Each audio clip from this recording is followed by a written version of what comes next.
तान्या झा और बेबी काजल का विवाद बड़ा, हद से आगे। लाइव आके दोनों ने की सारी हदें पार, देखिए पूरा video. Catfight live on Bhojpuriya zone. Kajal Raghwani को बोल रही थी कि बुढ़िया है, ढोड़ी खोदवाती है। अरे तुम्हारा औकात है रे कि तुम काजल रघवानी बन जाएगी? अपना कैरेक्टर झांक के देखो कि कहाँ से कोठे से उठ के आई हो। क्या बोली हो कि मेरा कोठा मेरा घर है? अरे क्या बोली हो तुम कि हम कोठे पर से आए? चलो मैडम जी मानती हूँ, मैं आई हूँ। आओ ना जी, तुमको भी लेके चले। तुम्हारा शकल भी वैसा ही है कुछ। हम लोग का शकल तो मान लिया जाए मैडम जी खराब है, हम लोग को कोई नहीं पूछेगा। आपका शकल तो अच्छा है। मुझे बोलती है कि खेसारी मेरे को गाली दी है, तो क्यों खेसारी के साथ सोती हो क्या, जो तुमको बताते हैं फोन करके कि मैं उसके साथ ऐसा बोला हूँ, ऐसा किया हूँ?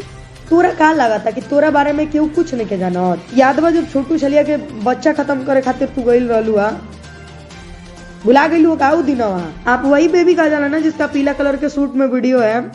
आप सूर्या के पास इसलिए रहती है ना, उसका वीडियो वायरल कर दिया जाएगा। आप बोलती हो पवन सिंह आप मेरे को गाली दिए हैं, बताओ। पवन सिंह के पास भी सोने के लिए तुम्हारी शायद घर से कॉल गया था ना, तो पवन सिंह इसलिए तुम लोग को गाली दिया था कि जिसको देखो उसका बोलते रहती है, फलनवा सूत के आई है, चिलनवा उठ के आई है। अरे भाई तुम अपना देखो ना। अरे थू, मेरे बारे में उल्टा सीधा बोलती है। अरे मैं अपना पैर का पैर दोनों फेंक देंगे ना तो भी मेरे चरित्र के समान नहीं आ पाओगी। खत्म, bye bye, tata, goodbye, गया।